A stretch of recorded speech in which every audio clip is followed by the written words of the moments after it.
కారెందుకు ఆపేవు కార్తీక్? రఘు నీకోసం ఉన్నాడని ఇంకా నీ మనసులో ఉంది కదా. రఘు నీకు ఎంత దూరం అయ్యాడో ఒక్కసారి నీ కళ్ళతో నువ్వే చూడు.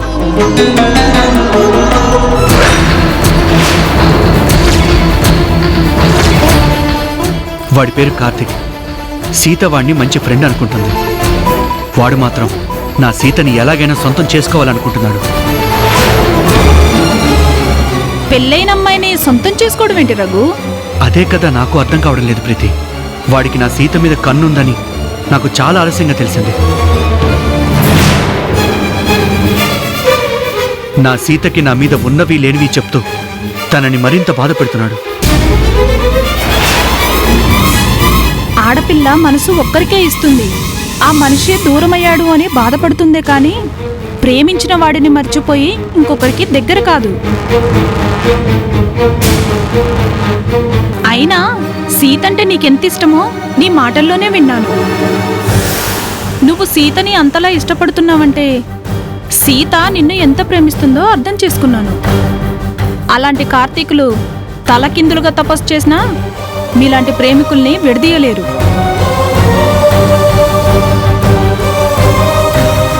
ఆ విషయం నాకు తెలుసు ప్రీతి. కానీ అబద్ధానికి బలం ఎక్కువ. అబద్ధాన్ని నమ్మిన సీత బాధపడుతూ ఉంటే నేను తట్టుకోలేకపోతున్నాను. బాధపడకు రఘు. నీలాంటి భర్తను పొందిన సీత నిజంగా అదృష్టవంతురాలు.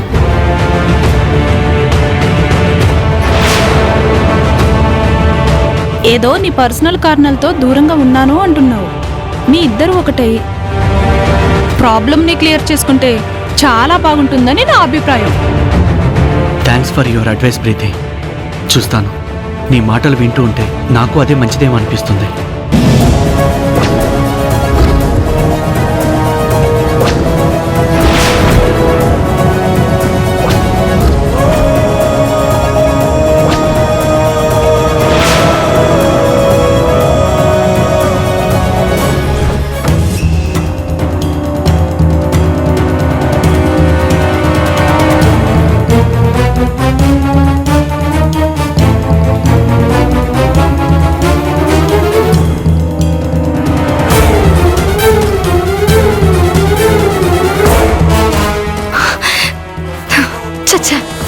ఇలాంటి మనుషుల్ని చూడాలంటేనే కంపరంగా ఉంది.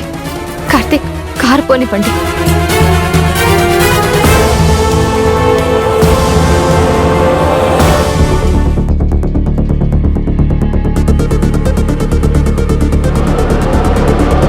ఆ రోజు రెస్టారెంట్లో వాళ్ళెంత క్లోజ్గా ఉన్నారో చెప్పాను, కానీ నువ్వు పూర్తిగా నా మాటలు నమ్మలేదు. ఇప్పుడు చూడు, నువ్వే చూస్తున్నావు కదా, రోడ్డు మీద నిలబడి ఒకరికొకరు ఎంత దగ్గరగా ఉన్నారో. రఘు జీవితంలో నువ్వు లేవు సీత. ఇంకా రఘుయే నీ జీవితం అనుకోవడంలో అర్థం లేదు. రఘుని మర్చిపోవడమే మంచిదే. నువ్వు చెప్పినంత తేలిక కాదు కార్తీక్ మర్చిపోవడం. రఘు నన్ను ప్రేమించినట్టు నమ్మించాడు, కానీ నేను మనస్ఫూర్తిగా ప్రేమించాను. ప్రేమించిన మనిషి దూరం అయితే ఆ బాధ ఎలా ఉంటుందో నువ్వు కూడా ఒక మనిషిని ప్రేమించావు కదా, నీకు తెలీదా?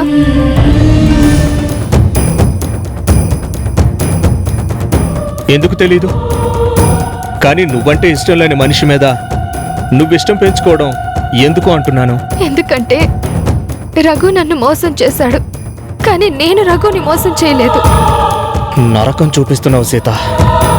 నీ నోటితో నన్ను ప్రేమిస్తున్నానని చెప్పాలని నేను ఆశపడుతుంటే నువ్వు వాడిని మర్చిపోలేను అంటున్నావు. మన పెళ్లికి మీ నాన్న నిన్ను ఒప్పించాడని నాకు తెలుసు, కానీ ఆ రఘు మీద నీ మనసు విరిగిపోయే వరకు నేను నిద్రపోను. నా సీత నా గురించి ఆలోచించాలి, అంతేకాని ఆ రఘు గురించి ఆలోచించకూడదు.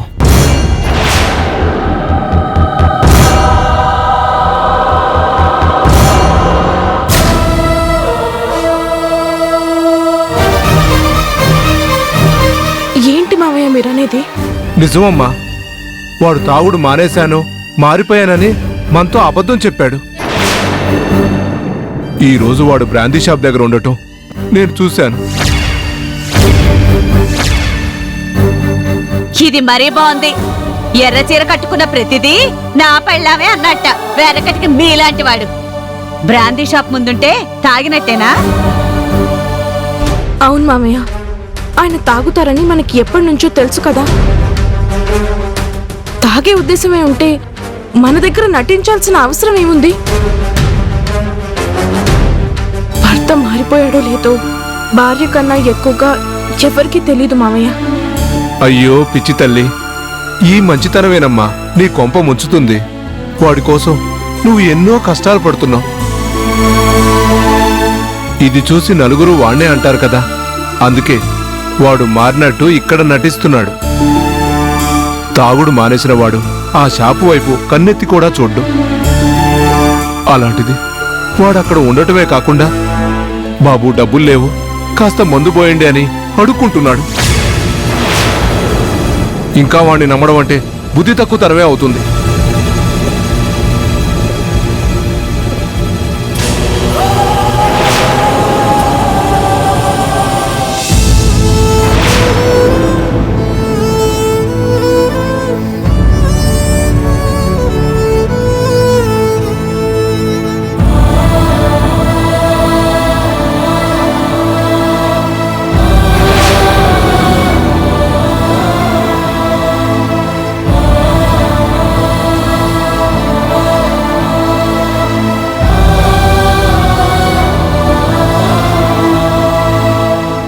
ఏరా నాన్నా, నువ్వు మళ్ళీ తాగావా?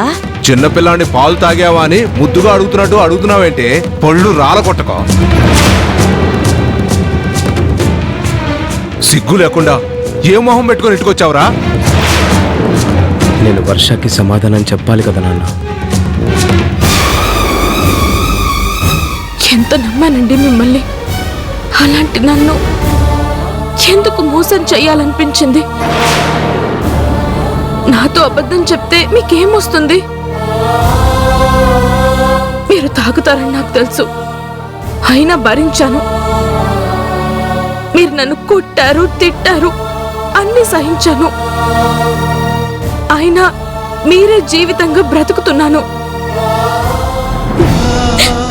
ఆఖరికి నా మనసు చంపుకొని మీరు అలవాట్లు మానుకోలేరని అర్థం చేసుకొని తాగండి అని ఇంటికి తీసుకొచ్చి ఇచ్చాను కదండి. అప్పుడు మానేశాను అని అన్నారు. నేను ఆనందించాను. నా కోసం మారిపోయాను అని అన్నారు. మీలో వచ్చిన మార్పు నిజమని మురిసిపోయాను. మీ ఆనందం కోసం, మీ సుఖం కోసం ఎంత కష్టమైనా పడాలి అని అనుకున్నాను. అంతలా నమ్మాను మిమ్మల్ని. అలాంటి నా నమ్మకాన్ని ఈ రోజు మీరు చంపేశారు.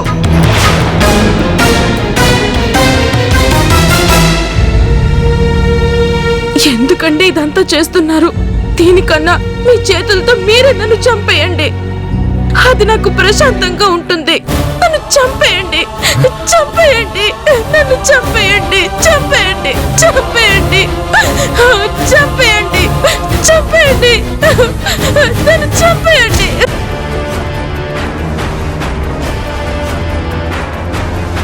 నన్నెవరు నమ్మినా నమ్మకపోయినా నాకేం బాధలేదు. కానీ నువ్వు నమ్మకపోతే నేను బ్రతకలేను వర్ష. నాకు జన్మనిచ్చింది మా అమ్మైనా నన్ను మనిషిగా మార్చిన దేవతవి నువ్వు. నీతో అబద్ధం చెప్తానా? అంటే నేను అబద్ధం చెప్పానా? నువ్వు చూసింది నిజం నాన్న, కానీ నువ్వు అనుకుంటున్నది నిజం కాదు. మరి నిజమేంటో మీరే చెప్పండి. నేను బ్రాండీ షాప్ దగ్గరికి వెళ్ళింది తాగడానికి కాదు వర్ష, పని అడగడానికి.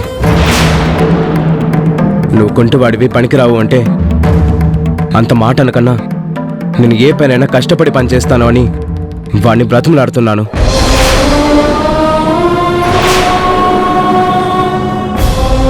కానీ ఒకప్పుడు తాగబోతుంది కదా, అందుకే నాన్న కంటికి నేను తాగడానికి బ్రతిమలాడుతున్నట్టు కనిపించింది.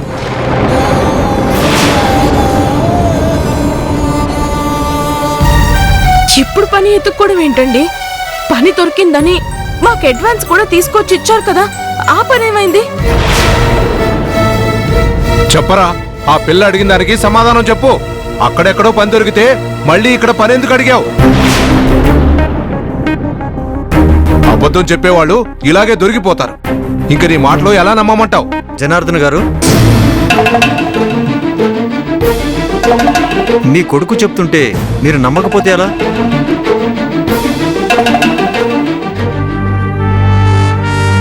నీకు తెలియదే యాదగిరి, వీడి సంగతి.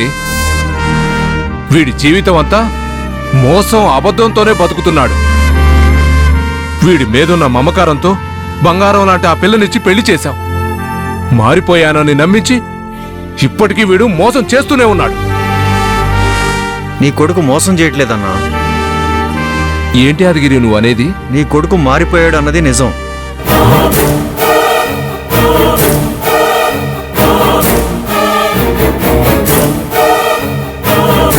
దానికి నేనే సాక్ష్యం. ఆకాష్ అక్కడికి వచ్చేసరికి నేను అక్కడే ఉన్నానన్నా. నీలాగే నేను ముందు పొరపాటుగానే అనుకుని వెటకారం కూడా ఆడాను. కానీ ఆకాష్ సేట్ని ఉద్యోగమే అడిగాడు. ఆకాష్ బ్రతిమలాడుకోవడం చూసి నేను షాక్ అయ్యాను. తప్పు చేయనోడిని తప్పు చేశావని నువ్వు తిట్టడం బయటికి వినపడింది. అందుకే నిజం చెప్పడానికి వచ్చాను.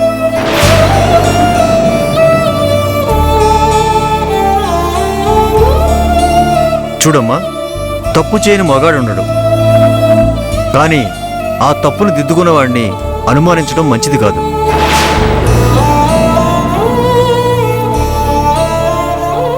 అమ్మో అమ్మో, మీరిద్దరూ కలిసి నా కొడుకుని ఇన్ని మాటలు అన్నారే. అసలు నిన్ను అమ్మా, వర్షాని అనే హక్కు నీకు లేదు. నేను ఇలా తయారవ్వడానికి కారణం నువ్వు. నా భార్యని ఒక్క మాటల్లో ఊరుకోను. ఆకాష్, ఇంతవరకు నీకు పని దొరక్కపోతే ఆ డబ్బులు నీకు ఎలా వచ్చాయి? ఎక్కడి నుంచి తీసుకొచ్చావు?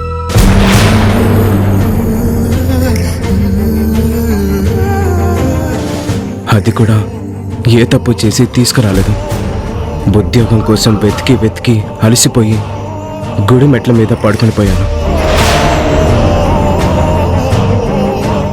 నన్ను చూసి ముష్టివాడనుకున్నారేమో. డబ్బులు వేశారు.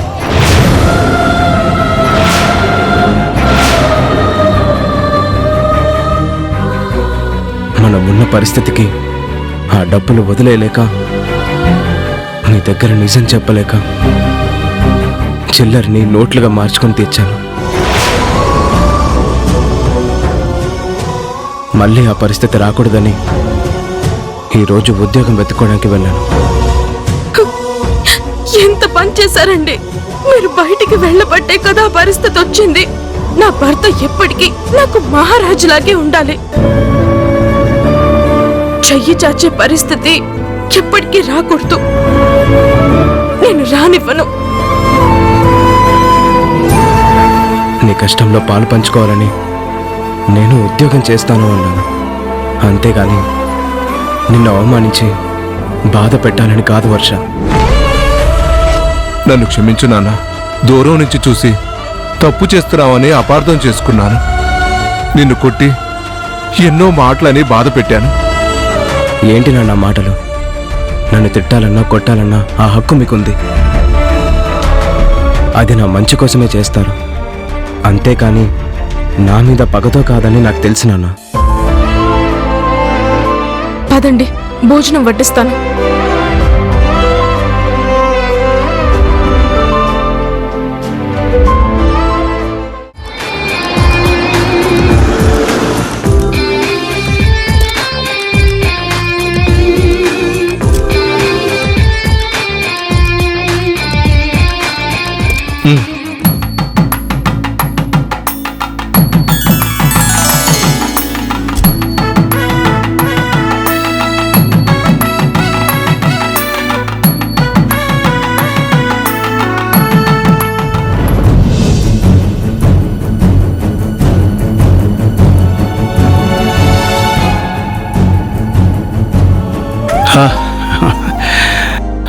రండి రండి.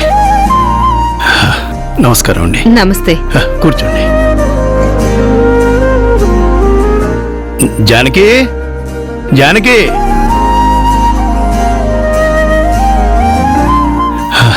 జానకి, ఎవరొచ్చారో చూడు. నమస్తే అమ్మా, ఎలా ఉన్నారు?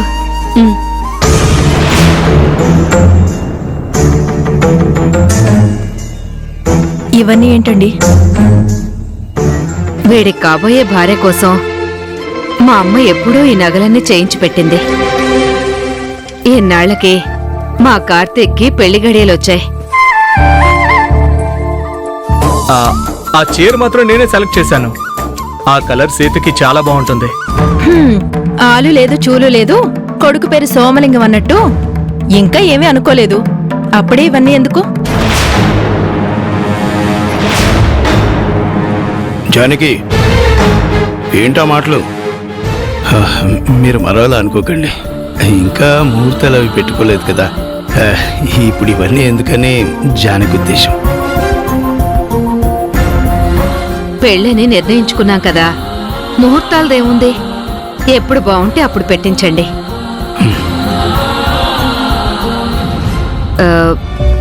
సీత ఎక్కడా? తన గదిలో ఉంది, పిలుస్తాను. వద్దండి, నేనే వెళ్ళి తీసుకొస్తాను. అక్క, నేను వెళ్ళి పిలుస్తాలే, నీకెందుకు శ్రమ? ఏరా, నా మరదల్ని నేను తీసుకురాకూడదా?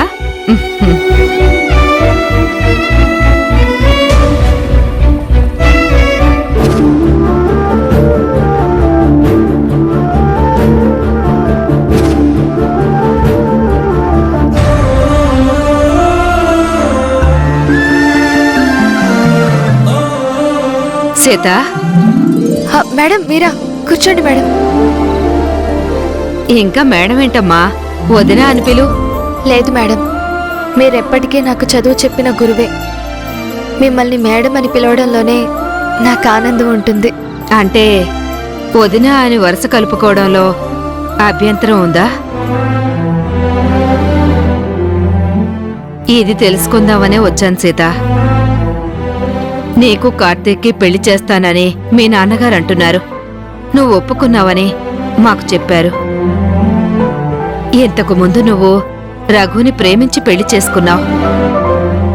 అలాంటి నువ్వు నిజంగా ఈ పెళ్లికి ఒప్పుకున్నావా?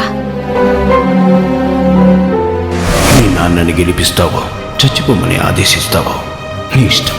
నువ్వు కార్తీక్తో 7 అడుగులు నడుస్తావో, లేక నీ కన్న తండ్రి శవాన్ని శ్మశానానికి పంపిస్తావో నీ ఇష్టం.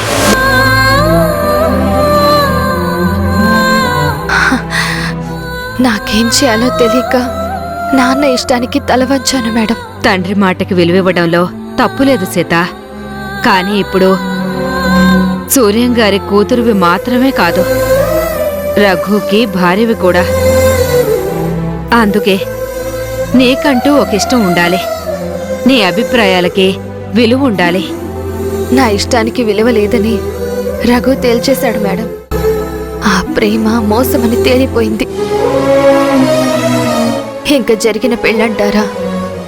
ఆ రోజు ఎన్నో కలలతో అక్కడికి వెళ్ళాను, కన్నీళ్లతో ఇక్కడికి తిరిగి వచ్చేశాను. ఇప్పుడు నాకంటూ ఏ ఇష్టమూ లేదు. మా నాన్న ఇష్టమే నా ఇష్టం. అంటే రఘుతో ఏ బంధమూ లేదా?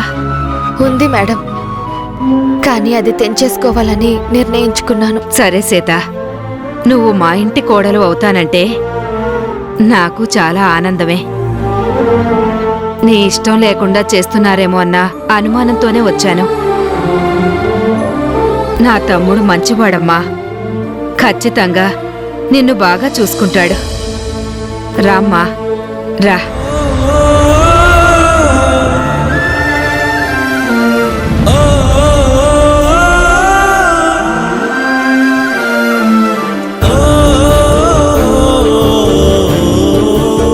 కూర్చో.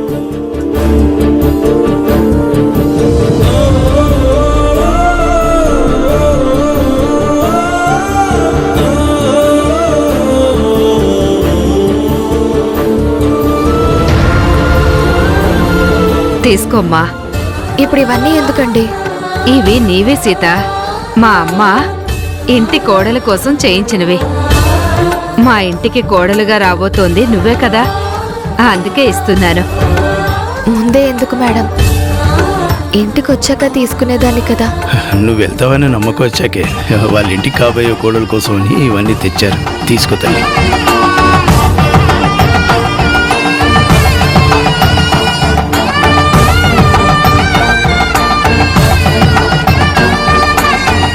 సూర్యం గారు, మీ తరపున ఎవరైనా పూజారి ఉన్నారా? లేకపోతే మమ్మల్ని ముహూర్తాలు పెట్టించమంటారా? మాకు తెలిసిన పూజారు ఒకరు ఉన్నారండి. వీళ్ళిద్దరు జాతకాలు చూపించిన తర్వాత ముహూర్తాలు అవి పెట్టిద్దాం.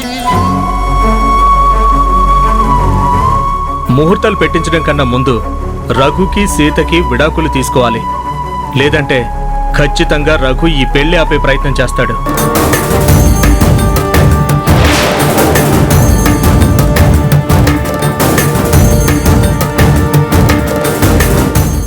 దాందేముంది కార్తీక్, లాయర్ని కలిసి నోటీస్ పంపిస్తాను. లాయర్ దాకా ఎందుకు అంకుల్? పేపర్ సీత చేతికిచ్చి సంతకాలు పెట్టించుకుంటుంది.